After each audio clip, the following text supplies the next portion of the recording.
Říká se, že tuto knihu pomohl napsat samotný ďábel.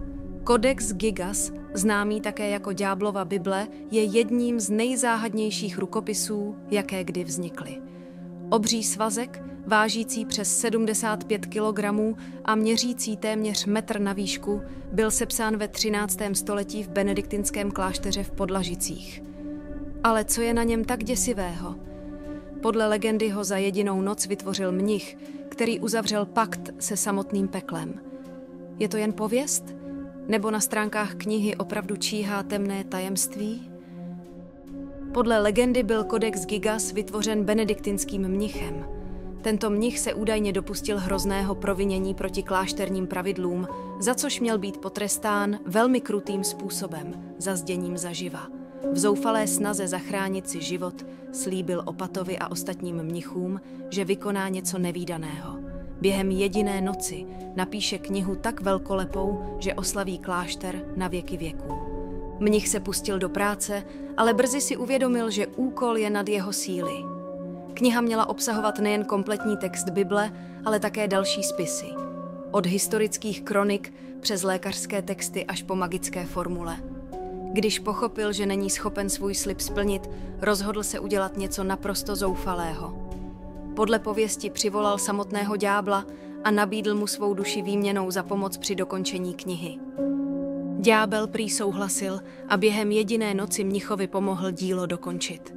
Na oplátku však zanechal v knize svůj podpis, děsivou celostránkovou ilustraci samotného ďábla.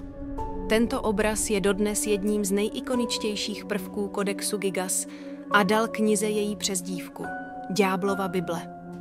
Ačkoliv legenda o mnichovi a ďáblovi zní jako příběh z hororu, historici se domnívají, že skutečnost byla mnohem méně dramatická, i když neméně fascinující. Codex Gigas pravděpodobně vznikal postupně během několika desetiletí v benediktinském klášteře v Podlažicích. Jeden písař mohl skutečně napsat celý rukopis, což by vysvětlovalo jednotnost písma na všech stranách knihy. Nicméně vytvoření takového díla by vyžadovalo obrovské množství času a úsilí. Pergamen použitý na knihu pochází z kůží asi 160 oslů nebo telat. Codex Gigas není jen největší rukopis středověku, ale také pokladnice tehdejšího vědění. Kromě kompletní latinské Bible obsahuje i Kosmovu kroniku, lékařské spisy, kalendáře a dokonce magické formule a zaklínadla. Tato jedinečná kombinace duchovních, historických a okultních textů naznačuje, že kodex měl být zdrojem veškerého vědění nebo něčím mnohem temnějším. Po staletí byl Codex Gigas uchováván v klášterech na území Česka. Klášter v Podlažicích však nebyl bohatý ani významný, což vyvolává otázku. Proč právě zde vzniklo tak monumentální dílo? Odpověď možná spočívá v ambici kláštera získat prestiž a uznání prostřednictvím této knihy. V roce 1420 byl klášter v Podlažicích zničen husity během husitských válek. Codex Gigas však přežil a byl převezen do kláštera v Broumově a později do Prahy. Zde se stal součástí sbírky císaře Rudolfa II., známého milovníka okultismu a záhadných artefaktů. Osud knihy se dramaticky změnil během 30leté války. Švédská armáda dobyla Prahu a ukořistila mnoho cenností z Rudolfových sbírek, včetně Codexu Gigas.